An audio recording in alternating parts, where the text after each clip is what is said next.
Saudaraku, ratusan jamaah melaksanakan salat Idul Adha di Masjid Al-Muhajirin, Kecamatan Jagong Jegat, Kabupaten Aceh Tengah. Anggota DPRA Bardan Sahidi juga menjadi khatib setelah ibadah salat Id. Pantauan tribungayu.com di lokasi pada Minggu 10 Juli 2022 pukul 6:41 waktu Indonesia Barat. Jemaah mulai hadir satu persatu dan rombongan keluarga memenuhi Masjid Al-Muhajirin atau yang lebih dikenal dengan Masjid Pancasila.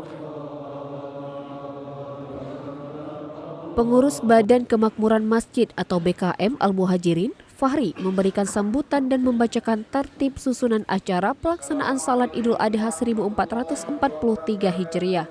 Masyarakat melaksanakan rangkaian ibadah Idul Adha dengan khusyuk, mulai dari salat 2 rakaat hingga mendengarkan khutbah salat Idul Adha.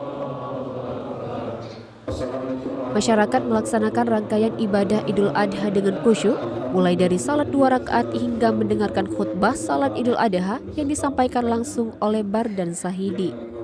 Pada kesempatan itu, Bardan Sahidi mengajak jamaah untuk terus mensyukuri nikmat yang diberikan Allah Subhanahu wa Ta'ala. Berdasarkan Al-Quran Surah Al-Kautsar, sungguh Allah memberikan manusia nikmat yang banyak.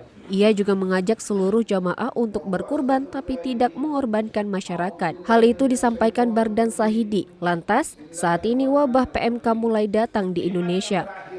Diketahui terkait PMK di Aceh Tengah sampai saat ini 0 kasus. Artinya, kata Bardan, seluruh hewan ternak di Jagong Jegat masih kategori aman. Semboyan menyerukan masyarakat berkurban dengan tidak mengorbankan masyarakat menjadi hal penting bagi Bardan Sahidi untuk menjadi perhatian masyarakat.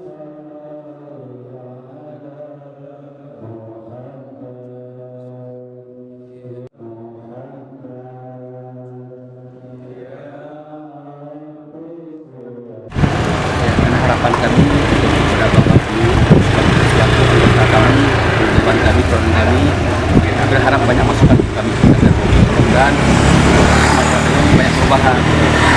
Kami hanya menginginkan perubahannya yang memang yang instan. Terutama kami pasaran ibadah kami, ibadah kami yang belum memadai.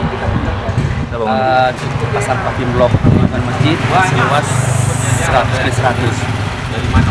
plus TBA-nya yang untuk tempat pengajaran anak-anak. Jadi menarik peringatan Hari Raya Idul Adha tahun ini di Kecamatan Jagong Jegat. Begitu kompak ya masyarakat setempat hadir menyemangatkan kembali semangat berkorban, mengundang masyarakat hadir berpartisipasi secara aktif. Lihat berkorban sesungguhnya bukan hanya pada Idul Adha ya, hari-hari biasa, hari-hari tertentu juga masyarakat sudah banyak berkorban tenaga, pikiran dengan semangat keswadayaan dari Kampung Jagong dan Kecamatan Jagong Jegat. Masyarakat Jagong adalah masyarakat yang sangat aktif ya, tepos lero. Kemudian ada banyak ragam kebudayaan di sini. Saya melihat ada miniatur Indonesia yang sebelumnya hanya unit pemukiman transmigrasi.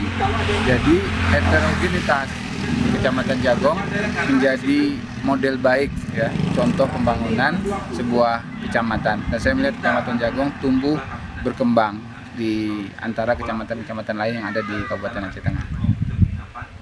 Dari Takengon, Romadani, Tribun Gayo TV.